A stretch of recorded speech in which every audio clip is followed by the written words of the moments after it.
मित्रांनो, आज मी माझं मनोगत तुमच्यासमोर ठेवतोय आणि हे मनोगत आहे या निवडणुकीच्या आशयाचं आहे, या निवडणुकीच्या संदर्भातलं आहे.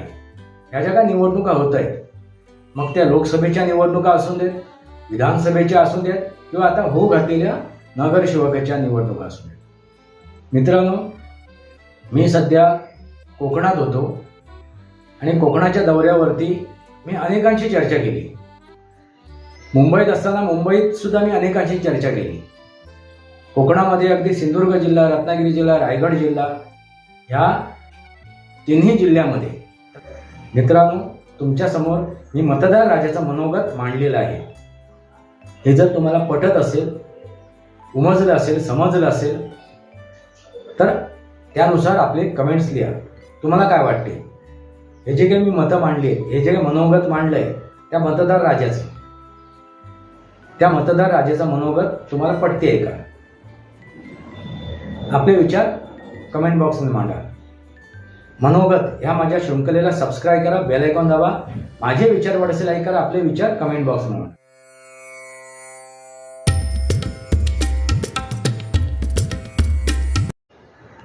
नमस्कार मित्रांनो, वंदे मातरम.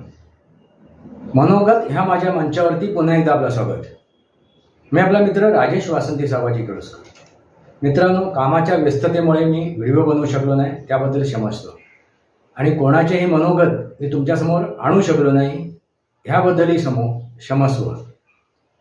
मित्रांनो, आज मी माझं मनोगत तुमच्यासमोर ठेवतोय आणि हे मनोगत आहे ह्या निवडणुकीच्या आशयाचं आहे, ह्या निवडणुकीच्या संदर्भातलं आहे.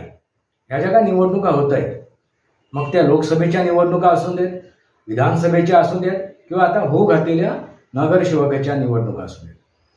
मित्रांनो, मी सध्या कोकणात होतो आणि कोकणाच्या दौऱ्यावरती मी अनेकांशी चर्चा केली. मुंबईत असताना मुंबईत सुद्धा मी अनेकांशी चर्चा केली. कोकणामध्ये अगदी सिंधुदुर्ग जिल्हा, रत्नागिरी जिल्हा, रायगड जिल्हा ह्या तिन्ही जिल्ह्यामध्ये तसं बघायला गेलं तर कोकण हे अगदी पालघर जिल्ह्यापर्यंत आहे. म्हणजे पालघर जिल्हा, ठाणे जिल्हा, कुलाबा जिल्हा म्हणजे मुंबई पण कोकणातच आली. आणि त्यानंतर रायगड जिल्हा, रत्नागिरी जिल्हा आणि सिंधुदुर्ग जिल्हा. मित्रांनो, सध्या कामाच्या व्यस्ततेमुळे मला हे व्हिडिओ बनवता आले नाहीत आणि 2019च्या त्या कोविडनंतर मी नुकतंच कामाला सुरुवात केलेली आहे. त्यामुळे मला वेळ काढता येत नाही आहे, पण त्यातल्या त्यात वेळ काढून आज आम्ही हा व्हिडिओ बनवतोय मनोगत. आणि हे माझं मनोगत मी मांडतोय. मी जे काय फिरलो, चर्चा केली या राजकीय विषयावरती, हे जे काय राजकारण चालू आहे त्या प्रत्येक गोष्टीवरती मी चर्चा केली. लोकसभेच्या निवडणुकीच्या दरम्यानसुद्धा मी चर्चा केली होती, त्यानंतरसुद्धा चर्चा केली. विधानसभेच्या निवडणुकीच्या दरम्यानसुद्धा चर्चा केली होती आणि त्यानंतरसुद्धा मी चर्चा केली होती. आता ज्या स्थानिक स्वराज्य संस्थेच्या निवडणुका झाल्या, नगरपालिकेच्या ज्या निवडणुका झाल्या, त्यावेळीही मी चर्चा केली होती की नक्की काय मतदारांच्या मनात काय आहे. जो ह्या देशाचा राजा आहे, ज्याची ही सत्ता आहे, सत्ता कोणाची आहे तर लोकशाहीची, लोकांची. प्रत्येक ह्या देशातील प्रत्येक जो नागरिक आहे ह्याची ही सत्ता आहे. पण हे जे काय पत्रकार आहेत ते प्रश्न विचारताना काय विचारतात की कोणाची सत्ता येणार? भाजपाची सत्ता येणार, शिवसेनेची येणार, राष्ट्रवादीची येणार, कोणाची सत्ता येणार? काँग्रेसची येणार, कोणाची सत्ता येणार? आधी हा मुळात प्रश्न चुकीचा आहे. कारण हे सत्ताधारी नाही आहेत, हे सेवक आहेत, हे लोकप्रतिनिधी आहेत. आम्ही निवडून दिलेले प्रतिनिधी आमचं प्रतिनिधित्व करत आहेत. त्यामुळे त्यांना आपण सत्ताधारी समजू शकत नाही, बोलू शकत नाही, त्यांची गणना करू शकत नाही. सत्ताधारी कोण आहे तर तो मतदार राजा. आणि तो फक्त एक दिवसाचा मतदार राजा राहू नये, त्यासाठीच माझे काही प्रयत्न सुरू आहेत आणि त्यानुसार मी माझं कामसुद्धा करतोय. मित्रांनो, त्या संदर्भात मी काही जणांना प्रश्न विचारले. अगदी तळागाळातील सामान्य नागरिकांपासून म्हणजे त्या मतदारापासून अगदी युवक जे मतदार आहेत युवक युवती वगैरे, म्हणजे वयस्कर मतदारापासून अगदी युवक युवतीपर्यंत प्रत्येक स्तरामधील, म्हणजे तो अगदी जरी गरीब असेल आणि ज्याच्याकडे राहण्यासाठी व्यवस्था नाही आहे, तो निराधार आहे, त्याच्याकडे घर नाही आहे आणि तो रस्त्यावर राहतोय, तरीसुद्धा तो मतदार आहे, त्याच्याकडे मतदान देण्याची हक्क आहे. अशा मतदाराला त्याचा घर नंबर 0 असं सांगितलं जाते. म्हणजे निवडणूक आयोग अशा मतदाराचं घर नंबर 0 सांगतो. त्याच्यावरनंच गदारोळ घातला गेला होता की 0 मतदार असलेला, 0 घर नंबर असलेला मतदार हा निवडणूक आयोगाने निर्माण केला. मित्रांनो, हा आजचा आणि कालचा नाही आहे विषय, हा खूप अगोदरपासूनचा आहे. असो मित्रांनो, आज आपण जो तुमच्यासमोर मी माझं मत मांडणार आहे, मनोगत मांडणार आहे, ते ज्या काय मी चर्चा केली त्या चर्चेतून जे काय निष्पन्न झालं, जे काय समोर आलं, त्यांच्या व्यथा, त्यांचं मनोगत हे मी तुमच्यासमोर मांडणार आहे माझ्या भाषेमध्ये, माझ्या मुखातून.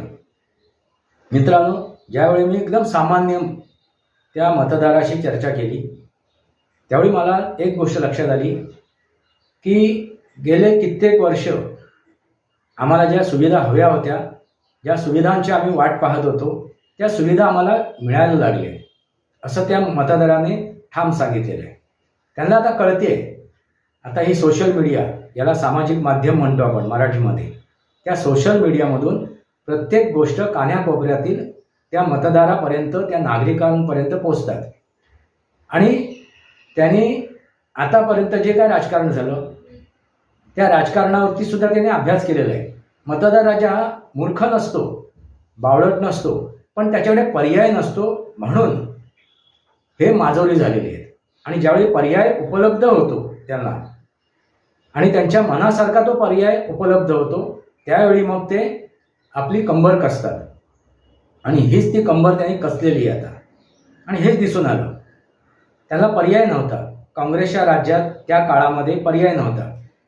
आणि त्या काळामध्ये जे काय संघटना होत्या, म्हणजे काँग्रेस व्यतिरिक्त, तसं बघायला गेलं तर काँग्रेसमधूनच हे बाहेर पडलेले सगळ्या संघटना आहेत.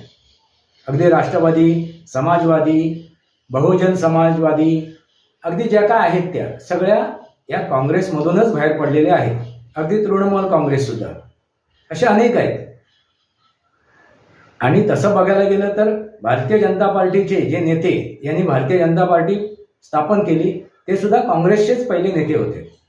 त्यामुळे बहुतांशी जे पक्ष निर्माण झाले ते काँग्रेसमधूनच बाहेर पडलेले आहेत. फक्त त्यांची विचारधारा तीच राहिली. त्याच विचारधारेवरती ते मतदान मागत होते. त्याच विचारधारेवरती ते अगदी मतदारांच्या तोंडाला पानं पुसत होते. पण ह्याच्या वेगळं एक राजकारण भारतीय जनता पार्टीने केलं. आणि ते सुद्धा आता नरेंद्र मोदीजी करत आहेत. ह्यापूर्वी वाजपेयींनी सुद्धा त्याच प्रकारचं राजकारण केलं. एक वेगळं राजकारण, एक वेगळी विचारधारा. कारण RSSची विचारधारा आहे ती. RSSची विचारधारा काय आहे तर राष्ट्रप्रथम. आणि ही विचारधारा आज लोकांना भावते आहे. आणि तीच विचारधारा आज त्यांच्या मुखातून दिसते, त्या जनतेच्या, त्या नागरिकांच्या. एका मी वृद्ध महिलेशी चर्चा केली त्यावेळी तिने हेच सांगितलं की आम्हाला जे काय हवं होतं ते आम्हाला मिळते. वृद्धांचं पेन्शन आम्हाला मिळते. आम्हाला औषध उपचारासाठी जे नरेंद्र मोदीजींनी 1 लाख रुपयाची जी आम्हाला हे दिली आहे, संधी दिली आहे, त्या संधीतून आम्ही आमचं आरोग्यासाठी आम्ही ट्रीटमेंटसुद्धा घेतोय, उपचारसुद्धा घेतोय. ती उपचार आम्हाला मिळत आहेत. मित्रांनो, त्यामुळे ते निर्धास्त आहे. आता कोणावरती अवलंबून नाही आहे. कोणातरी एका काय म्हणतात त्याला, सावकारावरती अवलंबून नाही आहे की त्या सावकाराकडून व्याजाने पैसे घ्या आणि मग आयुष्यभर ते व्याज फेडत राहा किंवा आपल्या जमीन जुमलाला मुका. ही परिस्थिती आज राहिलेली नाही आहे. मित्रांनो, ही त्या वृद्धांच्या मुखातून निघालेले हे उद्गार आहेत. आणि हे समजणं आवश्यक आहे. कितीही जरी म्हणाले की निवडणूक आयोग चोर आहे, EVMचा दोष आहे किंवा अमुक दोष आहे, तमुक दोष आहे, आता बिनविरोध ते उमेदवार निवडून आलेत, असे कितीही आरोप या विरोधकांनी लावलेत, तरी त्याचा परिणाम मतदारांच्या मनावरती होणार नाही हे 100% झालेले आहे. आणि लोकसभेच्या निवडणुकीमध्ये जी काय भीती निर्माण केली होती, म्हणजे संविधान बचाव लोकतंत्र बचाव, ती भीतीसुद्धा त्यांच्या मनातून निघून गेलेली आहे. कारण ते खोटं होतं, ते दिशाभूल होती, हे सुद्धा मतदारांच्या लक्षात आलेलं आहे. आणि हिंदूंच्या तर अगदी चांगल्या प्रकारे लक्षात आलेलं आहे. जे तथाकथित हिंदू धर्म आहे, त्या तथाकथित हिंदू धर्माच्या सुद्धा लक्षात आलेलं आहे की जर आपण वाटले गेलो, आपल्यामध्ये जर विभाजन झालं, तर उद्या सकाळी परत आपण एकदा गुलामीच्या छायेत जाऊ शकतो, आपण गुलाम होऊ शकतो. आणि मुसलमानांचा जो अजेंडा आहे हा हिंदूंच्या लक्षात आलेला आहे. मुसलमानांचा अजेंडा काय आहे, तर इस्लामिक राज्य आणणं, गजवा हिंद करणं, अगदी स्पष्ट आहे. मग तो शिकलेला असो, मग तो डॉक्टर झालेला असो, इंजिनियर झालेला असो, किंवा तो अशिक्षित असो, त्यांच्या डोक्यात एकच आहे, ते म्हणजे इस्लाम. आणि ते इस्लाम कुठून सुरुवात झाली, तर त्या कुराणातून. कुराण हे श्रेष्ठ त्यांचं ग्रंथ आहे. आणि त्या ग्रंथामधून, त्या कुराणामधूनच हा अल्लाने दिलेला आदेश आहे. ह्याच धर्तीवरती ते जात आहेत, त्यामुळे त्यांना दोष देण्यात सुद्धा अर्थ नाही आहे. आणि ही गोष्ट अगदी हिंदूंच्या लक्षात आलेली आहे. मित्रांनो, त्यानंतर मी अगदी त्याच्या वरच्या पट्टीवरती मी चर्चा केली. म्हणजे जे मध्यम वयाचे आहेत, म्हणजे अगदी 40-50च्या आसपासचे, त्यांच्याशी चर्चा केली. त्यावेळी माझ्या एक गोष्ट लक्षात आली की त्यांनी एक गोष्ट सांगितली की आमच्या मुलांचं, आमच्या मुलाबाळांचं भविष्य आज आम्हाला स्पष्ट दिसते, ते उज्ज्वल आहे, ते भविष्य घडताना आम्हाला दिसते. जे काय नरेंद्र मोदीजी हे योजना आणलेल्या आहेत, जे काय प्रकल्प राबवत आहेत, त्याच्यातून आम्हाला आमच्या मुलांचं भवितव्य दिसते. जे भवितव्य आम्हाला अंधकारात दिसत होतं. यापूर्वी असं वाटायचं की आपला मूल परदेशी गेला तरच कुठेतरी त्याचं आयुष्य स्थिर स्थावर होईल, त्याचं भविष्य उज्ज्वल होईल. पण आता तसं वाटत नाही आहे. शिक्षण पद्धतीमध्ये सुद्धा जे काय बदल आणलेले आहेत आणि जे वास्तव इतिहास समोर आणलेला आहे, तो इतिहास आज आम्हाला समजायला लागलेला आहे. जी आमची दिशाभूल झाली होती, आमच्या मनात संभ्रम निर्माण केला होता जो खोटा इतिहास दाखवून, तो खोटा इतिहास आज आम्हाला कळलेला आहे आणि वास्तविक इतिहास आम्हाला कळलेला आहे. आणि महत्त्वाची गोष्ट, जे काय मोदी सरकारने अगदी बोलीभाषेतून आता उच्च शिक्षण देण्यासाठी सुरुवात केलेली आहे. म्हणजे जर इंजिनियर व्हायचं असेल, डॉक्टर व्हायचं असेल, तर मातृभाषेतून, बोलीभाषेतून नव्हे, मातृभाषेतून ते शिक्षण द्यायला सुरुवात केलेली आहे. म्हणजे जर महाराष्ट्रामध्ये मातृभाषा ही मराठी आहे, तर मराठी भाषेतून आता उच्च शिक्षण आपल्याला मिळणार आहे. म्हणजे तो डॉक्टर होऊ शकतो, इंजिनियर होऊ शकतो, वकील, जे काय आहेत उच्च शिक्षणासाठी जे काय पदविका आहेत, त्या पदविका आपण मिळवू शकतो. ही गोष्ट आता त्या पालकांच्या लक्षात आलेल्या आहे. आणि ह्याच गोष्टी आज त्या युवकांच्याही लक्षात आलेल्या आहेत की आपण फक्त नोकरदार राहून आपली जी अधोगती गेलेली आहे, तसं न राहता तर आपण छोटा मोठा उद्योग चालू करू शकू, आपण उद्योगपती होऊ शकू. आणि त्यामुळे स्किल इंडिया ह्याच्यातून त्यांनी आता कर्ज घ्यायला सुरुवात केलेली आहे. स्टार्टअपमधून त्यांनी कर्ज घ्यायला सुरुवात केलेली आहे ह्या योजनेमधून. आणि आपले ते व्यवसाय आता त्यांनी सुरुवात केलेले आहेत. आणि त्या व्यवसायातून ते आपला रोजगार मिळवत आहेत आणि इतरांनाही रोजगार देत आहेत. एखादा व्यवसाय सुरू केला तर त्या व्यवसायात, त्या उद्योगात त्यांना जे कामगार लागणार आहेत, त्या कामगारांना सुद्धा एक रोजगार मिळालेला आहे, कमाईचं एक साधन मिळालेलं आहे. ही गोष्ट आता त्या युवकांनाही समजलेली आहे. मित्रांनो, ह्या चर्चा मी आता ह्या पुढे जाऊन तुमच्यासमोर अगदी स्पष्टरित्या तुमच्यासमोर मांडेनच. त्यांचं मनोगत मी तुमच्यासमोर ठेवीनच, म्हणजे प्रत्यक्षरित्या. म्हणजे मला सांगायची आवश्यकता नाही आहे की आताचा युवक, आताचा विद्यार्थी काय विचार करतोय, आताचा मध्यम वयस्क जो आहे तो काय विचार करतोय आणि आताचा वृद्ध काय विचार करतोय. त्याची मनोगत मी तुमच्यासमोर मांडेनच, घेऊनच येईल लवकरच. मित्रांनो, पण जी काय मी चर्चा केली ह्या राजकारणावरती, लोकसभेपासून विधानसभेपासून आता ह्या होऊ घातलेल्या नगरसेवकेपासून, नगरसेवक सेवक, तो सेवक होत नाही, तो साहेब बनतो. पहिला चुकते कुठे माहिती आहे का, की त्यांना प्रत्येकाला हीच गोष्ट सांगतोय की तुम्ही त्याला साहेब म्हणू नका. तो तुमचा साहेब नाही आहे, तुम्ही त्यांचे साहेब आहात, तुम्ही मालक आहात, तो तुमचा सेवक आहे. त्यामुळे त्याच्यासमोर जाताना मान वाकवून जाऊ नका, मान ताट घेऊन जा. मग तो कोणी असो, नगरसेवक असो, आमदार असो किंवा खासदार असो किंवा मंत्री असो की संत्री असो, तो तुमचा साहेब नाही आहे. पहिल्यांदा त्यांना साहेब बोलणं बंद करा. तरी सुद्धा मी एकाला साहेब आजही म्हणतोय, उद्याही म्हणेन, ते म्हणजे बाळासाहेब ठाकरे. ते माझ्यासाठी आदरणीय आहेत. मित्रांनो, ह्या राजकारणामध्ये आज नरेंद्र मोदीजी म्हणा, अमित शहा म्हणा किंवा त्यांच्यासोबत असलेले जे काय मंत्रीगण असतील, आमदार खासदार असतील, ते आज या देशाच्या उन्नतीसाठी झटत आहेत. त्याबरोबर जर महाराष्ट्राचा विचार केला आपण, तर देवेंद्र फडणवीस आणि त्यांची टीम, एकनाथ शिंदे आणि त्यांची टीम, तसंच अजितदादा पवार आणि त्यांची टीम अगदी महाराष्ट्रासाठी काम करते, हे दिसून येते आणि हे सांगितलं जाते. या मतदारांच्या मुखातून ते मी ऐकलेलं आहे. त्याबरोबर आणखीन एकाबद्दल त्यांना आदर आहे, ते म्हणजे राज ठाकरे. आणि मलाही आदर आहे ह्या राज ठाकरेबद्दल. पण आजकाल राज ठाकरे जे काय वागतायत, ज्या काय प्रकारे त्यांनी हे केले, संधी साधल्यात, संधी करण्याचा प्रयत्न केला, ते सगळं त्यांचे जे काय रणनीती होती ती त्यांची फसलेली आहे. ते षडयंत्र रचत नाही, ते रणनीती आखतात, पण ती रणनीती त्यांची फसलेली आहे. षडयंत्र आखणारे म्हणजे शरद पवार, उद्धव ठाकरे, हे षडयंत्र आखतात, ते रणनीती आखत नाही. आणि ही गोष्ट सुद्धा मतदार राजांनी सांगितलेली आहे. राज ठाकरे हे रणनीती आखतात, पण त्यांची रणनीती चुकते. कोणासोबत जायला पाहिजे होतं, त्यांनी आज ह्या घटीला जे काय रणनीती आखली आणि आपल्या भावासोबत गेले. यापूर्वी त्याने आपल्या भावाचं वर्णन केलेलं आहे, एक नंबरचा खोटा माणूस, लबाड माणूस, लुच्चा माणूस. आणि अशा लुच्च्या, लबाड, खोट्या माणसाबरोबर त्यांनी संधी केली. ही गोष्ट मतदार राजाच्या मनात खटकलेली.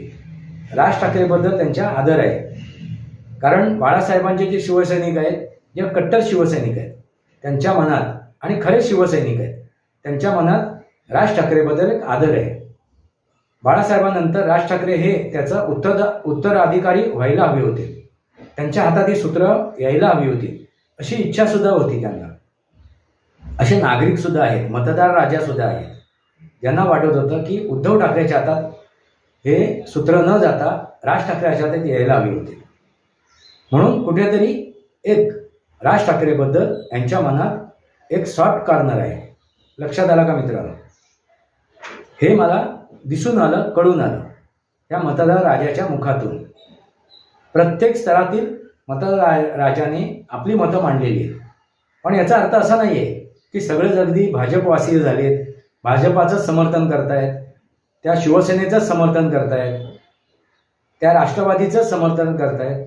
म्हणजे शिवसेना कुठली? शिवसेना उभाटा नव्हे, तो उभाटा पक्ष आहे, तो शिवसेना नाही आहे. किंवा शरद पवार राष्ट्रवादी नव्हे, म्हणून मी त्यांचा उल्लेख नाही केला आहे.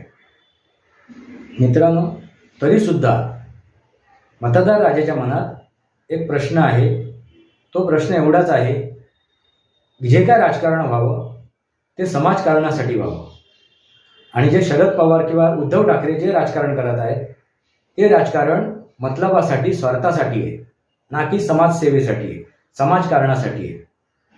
त्यामुळे त्यांनी आपली विचारधारा सोडून, वडिलांनी दिलेली विचारधारा सोडून त्यांनी नवीन विचारधारा तयार केली. मुस्लिम धार्जिणे झाले, ते मुस्लिमांचं लांगून चालन करायला लागले, ते मुस्लिमांसमोर त्यांनी लोटांगण घातलं. ही गोष्ट त्या मतदार राजाच्या मनाला टोचलेली आहे, लागलेली आहे. मित्रांनो, ही गोष्ट समजून घेणं आवश्यक आहे. आणि त्याच्यासोबत आज राज ठाकरे गेलेले आहेत. त्यामुळे मतदार राजा सुद्धा कुठेतरी रागावलेला आहे, रुसलेला आहे. राज ठाकरेपासून तो दुरावलेला आहे. मित्रांनो, हे सत्य आहे.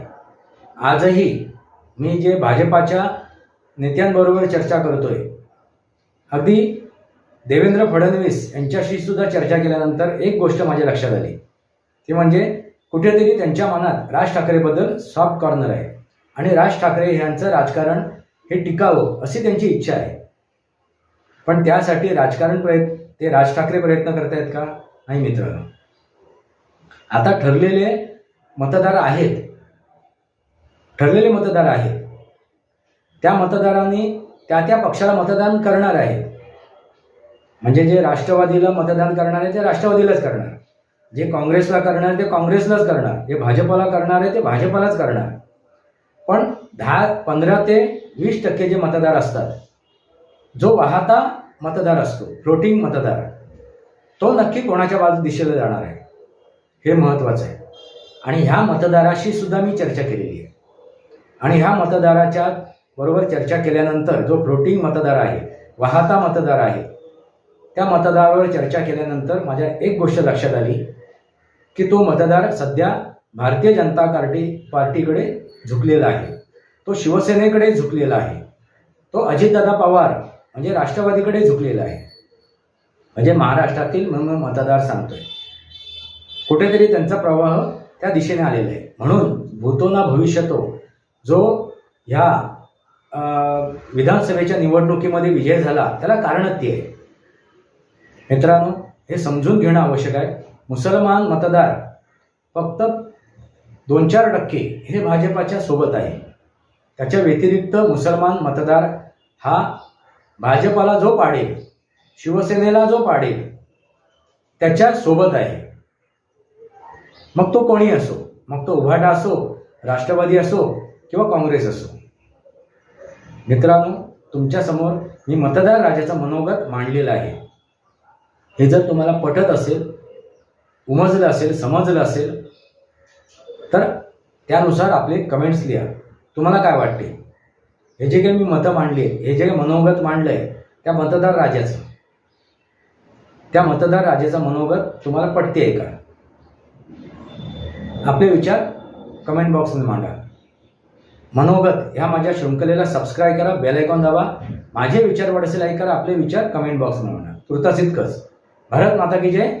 वंदे मातरम. जय भारत, जय महाराष्ट्र, जय सनातन.